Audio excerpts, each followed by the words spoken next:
Општинското основно училиште Славејко Арсов од Штип стана еко-училиште. Со своите активности околу заштитата на животната средина, тоа е добитник на зелено знаме, со што се запиша во интернационалната мрежа на еко-училишта. За да се стекнат со овој назив, тие напорно работеле целата измината година.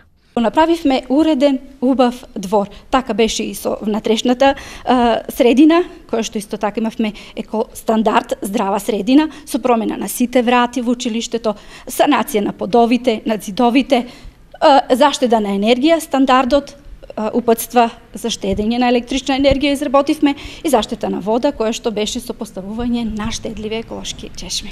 Неизоставен дел од активностите беа и учениците. Ова зелено знаме представува мотив за да продолжиме да го одржуваме нашето училиште чисто со убава гледка. Ние исто така имавме многу еколошки акции со кои што го добивме зеленото знаме. Исто така во училиштето беа поставени штедливи чешми.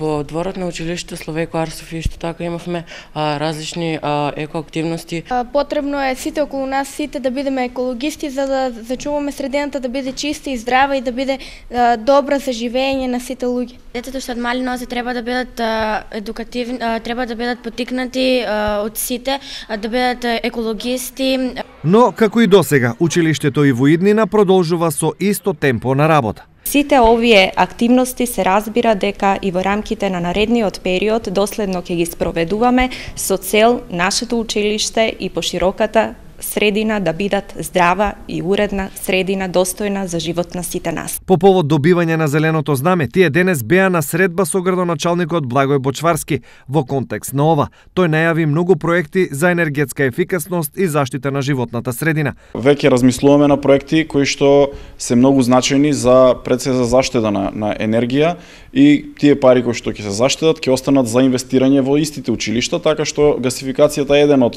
проектите, меѓутоа за него ќе треба малку повеќе време за реализација, но и енергетски ефикасни фасади. Јас веќе барам начини како тоа се реализира, освен со средства од буџетот и со средства од странски институти. Претходно зелено знаме доби и детската градинка Астибо.